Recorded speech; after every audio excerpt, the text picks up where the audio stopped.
Hi guys, thanks for tuning into my YouTube channel once again. And for those of you who are here for the first time, my name is Catherine and I tell true stories. My story today is about the king who had 4 wives, and it has a moral at the end of it.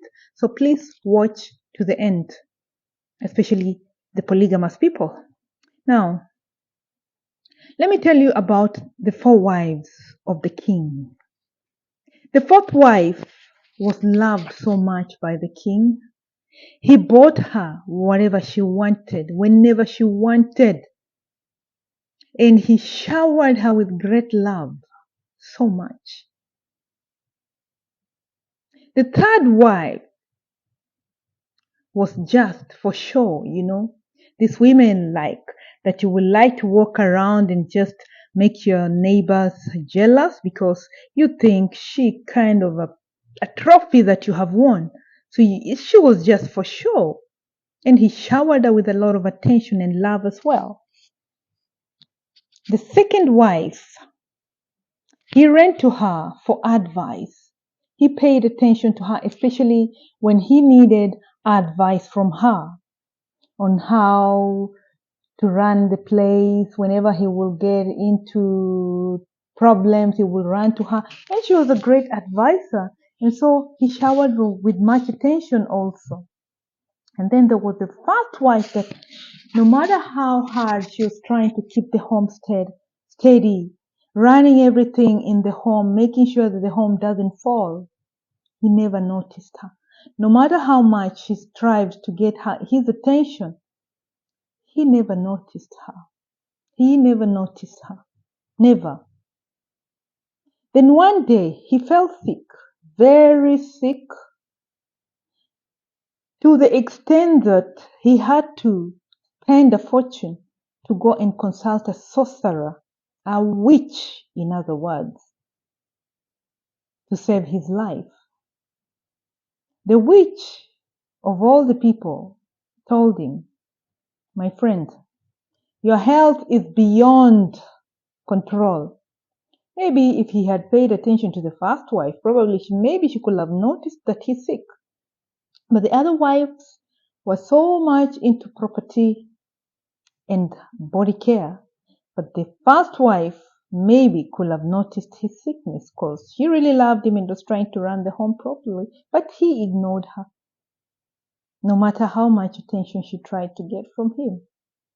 So, but the sorcerer told him, "I can only promise you one thing, maybe to go with one of your wives to the afterlife. As in, die with one of with your wives. At least you will be happy wherever you're going." So he went to the fourth wife because he knew, oh, this one definitely will come with me because she loves me so much. I've showed her so much love. I have showered her with everything that she needed in life.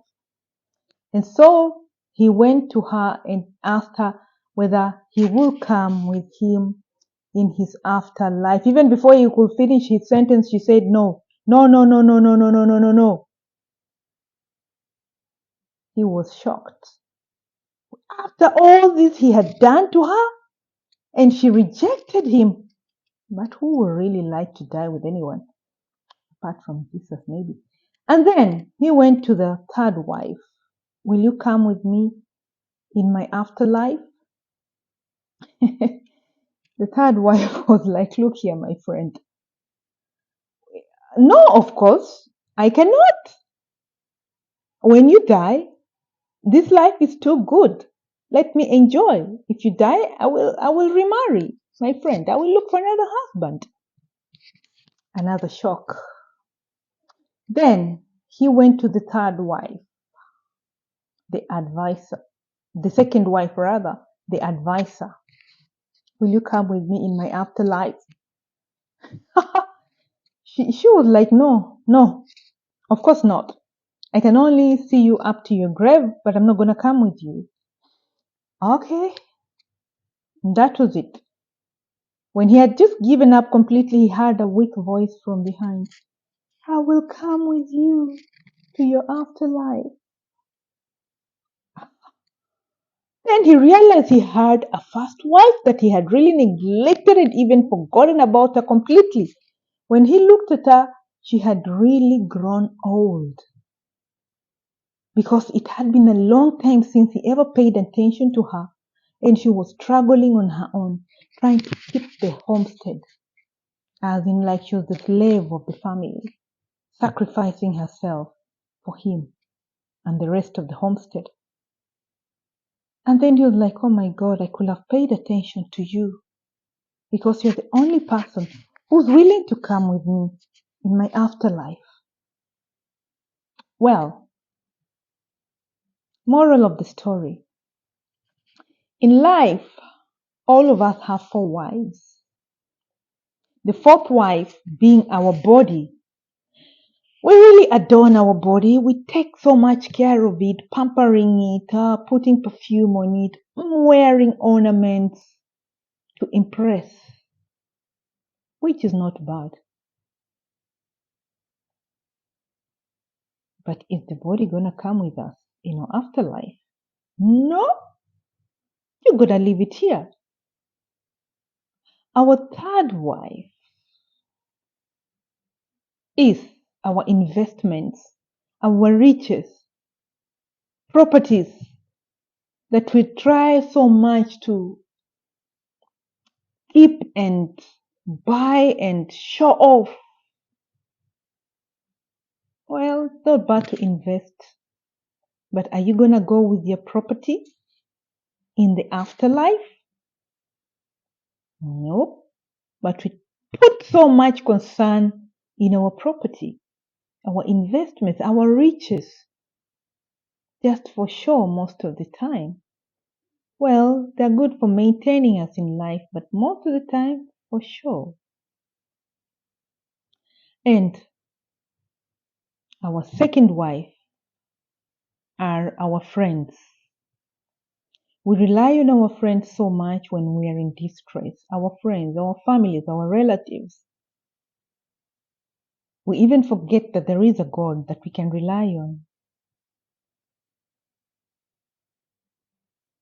We put so much time with our friends, our relatives, but when we die, they can only come up to the grave and watch you be lowered in 6 feet under or cremated, whatever.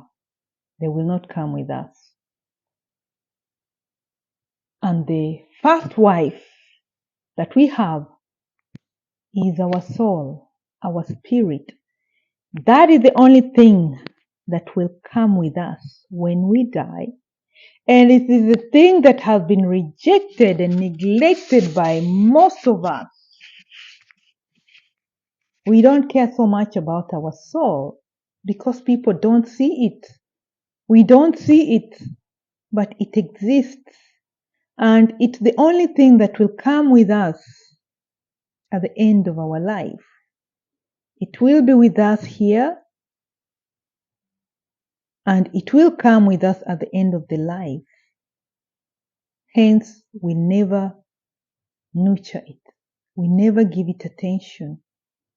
Most probably because we don't even believe that we have it, or because nobody sees it.